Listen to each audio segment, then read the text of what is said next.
It is great you could join us again. I am with Greg Engert, beer director for the Neighborhood Restaurant Group of Food and Wine Sommelier of the Year. The group includes where we are. Blue Jacket Brewery down by Nats Park. You've also got Eat Bar and Barracks Row. You've got Hazel and Shaw, which is dynamite. Greg, it is always good to see you. You too, Brennan. Q, Cool, and the gang. What is on tap this week? That might be too old of a reference. Even for me, I think. Celebrate. Oh, I know that one. Okay, now he knows. Yeah. So this week we are returning. I mean, not returning, but we are doing one of our favorite beers ever. Yes. And this is a beer that, if you're a classic craft beer fan, who've been drinking craft beer for some time, or if you're in the beer industry, you regale Sierra Nevada Celebration, and it is treated with reverence across the industry because it is an amazing beer, artfully constructed, fantastic, delicious. But like we were talking about before we started here, it comes out once a year.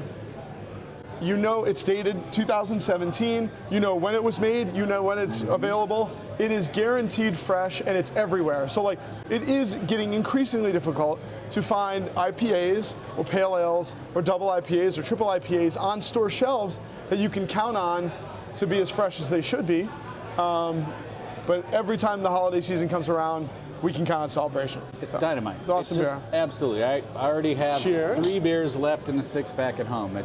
When I see it, I buy it.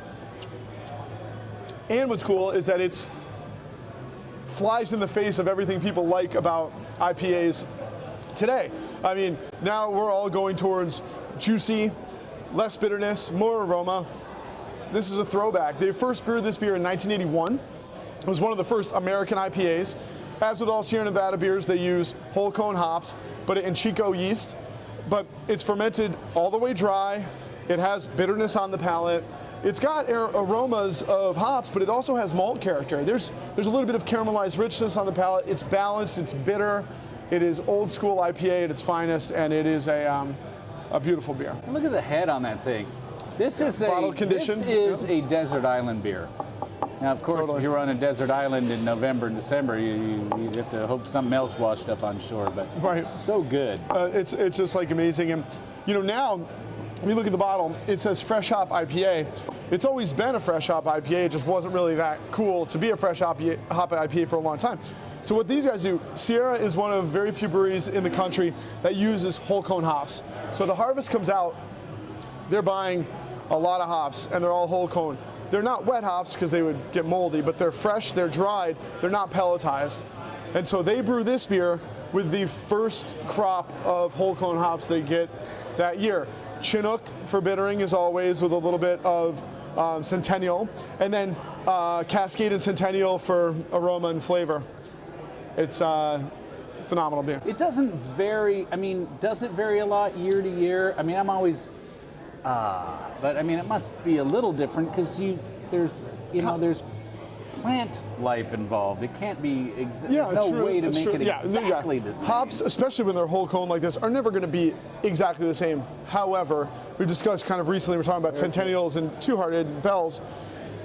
Sierra Nevada has done everything they can with working with the growers, themselves growing hops, understanding the hops they're getting to eradicate differences. I mean, they really want to repeat flavors. They want you to be able to count on it. There's a lot of sensory evaluation that goes into this. And while, to your point, there may be slight changes, they're also adjusting for differences in alpha acids and flavor in how they're brewing the beer. So while I think if we could freeze a beer in time from last year and drink it side by side with equal freshness, which is impossible, we might be able to sense a little thing, but it's very close. I mean, it's telltale IPA. What is interesting, though, because you brought that up, is how often I do hear this isn't as good as it was last year, and a lot of that has to do with subjectivity, not just in how our palates have evolved, but also how you're feeling in the moment. I mean, sometimes beers taste great, sometimes they don't taste as good, and a lot of times it has to do with you. Yeah, you were drunk last year. Yeah. Or maybe you're having a bad day, Yeah. Which is why you were drinking. What would you pair this with?